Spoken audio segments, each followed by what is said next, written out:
So, did we already talk about this? What was our answer to this? Where I said the public, something about the public and the top hats, and you did have an answer. Yeah.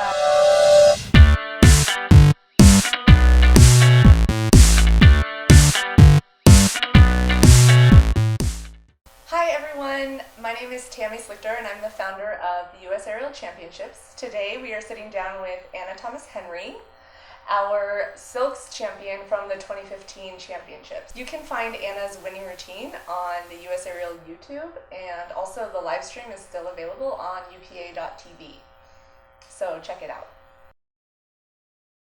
I don't know what the answer is to what is circus. Circus is everything, really, at the end of the day. I know, right? If it's entertainment, Circus it can is be life. circus. Right? Circus is life, and if it's entertainment, it can be circus. Yeah. And it can circus is a genre that can accept anything amongst, It's been so interesting to me to watch this festival and see all the dance involved. Oh, yeah. Everybody's a big dancer. Everyone's dancing. Yep. Big time. Yeah. I just am so inspired by, I feel like the circus is dance plus theater plus acrobatics. You know, it's so much more than those. It's just so much. It's a lot. And I think, actually, this was an interesting part to me of the discussion that we both attended before the show the other night. The sort of distinction between circus and theater, and the main distinction being that circus and dance together are both physical storytelling platforms or physical communication platforms versus theater, which is primarily verbal communication platform. So the most sort of common human way of communication is verbal, right? But if we take that away, then the next thing we have is the body. But not everyone can communicate everything with the body because, wow, that's hard.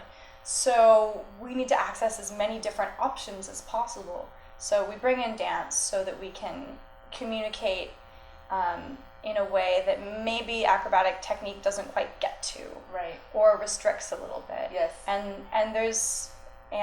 Or we bring in physical acting, clowning, or mime work, or just embodiment of character in general, in order to talk to the audience in a way that's more specific and not limited to, sort of rigid technical patterns, because this is ultimately not that communicative.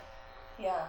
I'm just so inspired by the artists that have the ability to do the acrobats, plus the dancing, plus conveying, the acting, the nonverbal acting that everybody's doing. Oh, it's so much.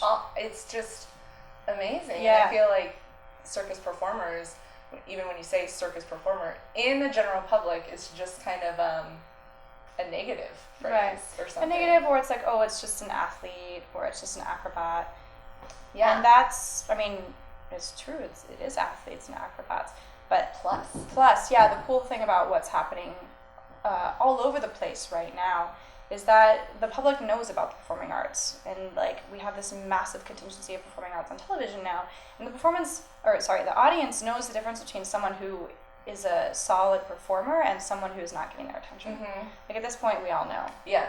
So the training becomes a lot more diversified for anyone who's going to go on stage, right? And generally, circus artists who are on stage now aren't just trained athletes or acrobats. They've gone to acting class, they've done improvisation work, they've maybe learned how to sing, and maybe those things they've done intentionally to inform the rest of their training, or maybe people like me, that's what we did before we did circus. Now, for me, I was a theater person, and I was a dancer, and I did musical theater, and somewhere along the line I started doing acrobatics, and it was really appealing to me that potentially down the line all of these things that I had trained to do for all these years could work together.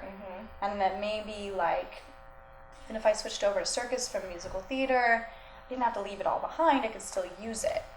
And that was really appealing for me personally. Yeah. Right? Yeah, connecting those But dots. there's so much background and history there with all these artists. Yeah. And so much studying that is just quite a long haul. Yeah. Quite a long haul for a lot of people. And that brings us to the next topic, which is, along the same lines, what is it like to be an aerialist in the United States trying to make a living as a professional where the United States doesn't have the funding from the government that Canada and France is a day in the life of Anna Thomas Henry? So 2 questions. 2 questions. What is it like to be an aerialist? Yeah. For me, in order to make it work, I am both a performer and a teacher and a coach. And I love that. It's actually a really good thing for me. The issue is that it's kind of frenetic and that I'm everywhere all the time. So I have my home base in Seattle, and when I'm in Seattle, I'm based out of this school called the School of Acrobatics and New Circus Arts. It's abbreviated SANCA. Most people talk about it that way. And it's a really large circus school, and they have youth programs, and they have programs for people with disabilities, and they have adult recreational programs, and they have youth performance companies, and they have flying trapeze, and they have conditioning classes and flexibility and everything. And then we have the adult performance, the professional preparatory program.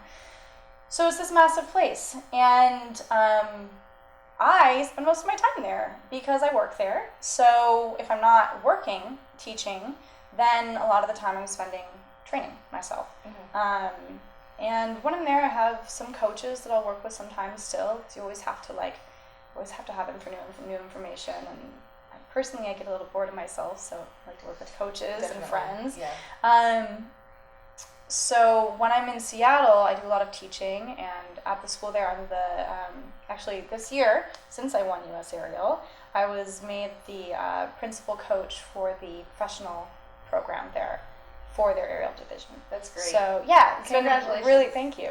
It's been a really interesting one. I have all these students who I feel very responsible for, but it's a really cool job to be able to work with them over the course of the period of 9 months, and to really watch them develop and guide them and bring in other people to help and work with them, and sort of watch them like blossom into these like young artists and like technicians. It's really, really great. Yeah. So I've got them, and I also have my recreational students there who are all adults, and then I have a bunch of private students, and I do aerial with them, or hand balancing is another thing that I do in a circus. And flexibility is another thing that I coach in the circus. So those things all go on, and then when I'm not teaching, I train and I work. And for me, someone who identifies as part of the circus who likes to do full productions, not just perform my number, I train in a lot of different disciplines because it always helps. Right. Yeah, at this point, it's very few and far between when someone can really just get up and do one discipline and get all the work that they're looking for. Yeah. So I like to do those ensemble shows, and it makes me a little more valuable to be training handstands and have some of those skills be performable and be able to throw some tumbling passes. I recently, in this show with Acrobatic Conundrum, I was asked to start doing hand-to-hand and partner acrobatics, so there's that. Now I do that. Yeah. Because of the need of the show. Yeah. And it's been an awesome learning experience, and like, I feel totally out of my element, but it's going great. Yeah. And it benefits my education. Of course. In the long run, in a really cool way. Yeah. So there's the teaching and there's the training, and then if I'm working with the Acrobatic Conundrum, then we're in a rehearsal process sometimes. And what else is going on? Yeah, corporate work, yeah. There's some really lovely special events companies in Seattle, and sometimes I'm on with them quite a lot. Yeah. Sometimes I'm not on with them at all for like a month or so, but there'll definitely be peak periods where you get the calls from the corporate companies, and whatever they've slated you to do, you are ready. So like this year, I performed trampoline corporate. I did dance corporate. I did silks corporate. And those are all things that require some rehearsal. Yeah. And take you around to all kinds of different venues and scatter you a bit. So there's really a lot. Yeah. And then when I'm not in Seattle, it's because I need a break from Seattle. But one thing that I think US Ariel has provided me with in a really lovely way is like this kind of greater visibility and access to the community around me. And I think that over the course of this year, it's been a really, really lovely experience for me to be able to reach out to a lot of different circus schools, so that whenever I go traveling, whether I'm traveling just to have a good time Or I have, like, for example, this trip I have one show in New York, and we might as well make something more of that trip. So having US Aerial on my resume and having this sort of like network of connections that I can tap into if I feel like I need to allows me to reach out to students and come in as a teacher and work with people all over the place and teach workshops or, you know, book them privately to work with me, and I get to meet all these people and see how people are training and see what kind of aerialists are all over the place and what kind of people are doing it, whether they're like recreationalists or budding professionals or like full-blown professionals. You know, it's like this awesome community outreach experience. Yeah. I remember you were going to take workshops or going to host workshops in Washington or Oregon, and you reached out to me and said, this is who I know, and I'm constantly growing my database and happy to share and help in whatever way I can. Totally. And introduce you to anyone that I know and vice versa. It's been fun. I think it's been great. I think you and I have done really well this year. I think so together. Too. Yeah, we've booked me a lot of workshops. Tammy's advertised my workshops, and I've advertised Tammy. It's been awesome. Yeah, I did a little trip down to Portland and down to Ashland, Oregon, which is a smaller town in Southern Oregon, but I just like to visit because it's lovely there. It's a great little vacation spot. Yeah. So we're able to do workshops in both those locations, and developing relationships with the schools down there has been really great and allows me to feel like I have mobility geographically. Absolutely. You know, like I'm not stuck in one place, and it's important, like as a performing artist, to have that mobility, to know that you're not limited to your direct community, that you have the resources outside. Yeah. Because you're not always in your direct community. Yeah. I was just thinking that today. We're in this together. Yeah. And I've been able to we've been able to help even Slava, our pole champion. He's from Sweden. He was coming over to the States. He was going to compete at Pole Expo. Reached out to me. I'm going to be in LA. I need a place to train. All right, I got 5 studios. I'll contact them all, CCU, and we hooked him up with one of the studios, and he was able to get training space. And so I think US Aerial is really helpful in that way to help people feel more connected. Yeah. And maybe it's also an easier way for them to get connected. Totally. They don't have to reach out themselves, and it's kind of scary when you're by yourself. It's a little scary. It is by yourself, or not by yourself. It's a little scary to send those first email inquiries and go, this is who I am, and this is why you should be interested in me. Yeah. And it's nice to have an organization behind you, or for a lot of us, more than one organization behind you. You know, I have the sort of like, I have my teaching credentials, and I have my performer credentials, and I have my competition credentials, and all of those things support me and provide me references. And not literally, no one really wants a reference in the circus, on paper anyways, but it legitimizes you. It legitimizes you in a big way, and it's a really global community, but it's a very tight-knit one where people really know each other and remember each other's names and have met in person here or there, this festival, that show we did together back in, 4 years ago. And having that greater network is just plain useful. It's like any other business. Yeah. Yeah. It's not different. Yeah. Well, that's great. And that brings me to the fact that US Aerial is a nonprofit organization, and in order for us to be able to provide these services for aerialists in America trying to make it, we rely heavily on the donations of people like you watching. So if you would please support us, go to the Support Us page on our website and donate today. That would be great. It would help us support the aerialists throughout the year. The only way we're able to put on this competition is with your support. So thank you so much for your donations.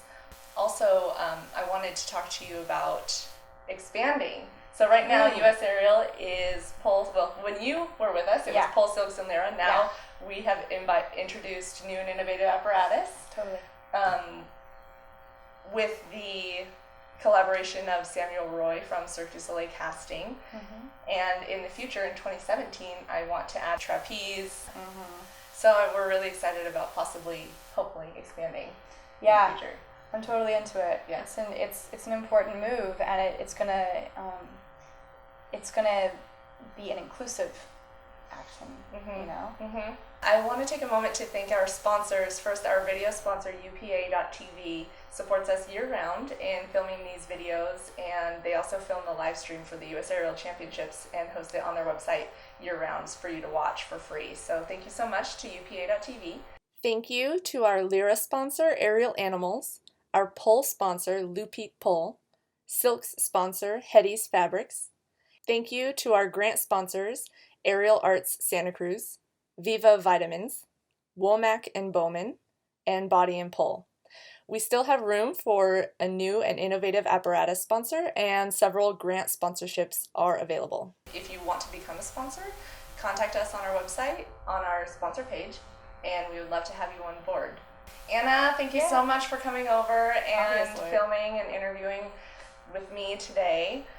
It's always great to see you. So happy that you came to New York, and much continued success to you and our relationship together. Yeah, man. I've loved getting to know you over this last year. It's been great. Yeah, it's been easy and so useful and fun. Yeah. If you are in town in May, feel free to come if you want to perform or hand over the award if you happen to be here. I might actually. Oh. I'm not lying about that either. Alright. I'm not lying. Yeah, we want to put my silks. We'll talk. Yeah, We'll talk. Yeah, Delija is going to be there. Delija's going to perform. Right. So thank you everyone for watching. My name is Tami, and I'm the founder of the U.S. Aerial Championships. And follow us on Facebook, Instagram, and our website. Yeah, what's your Instagram handle? My Instagram handle is Anna, ANNATH206. I'm there. Got lots of followers. Yeah. Follow Anna.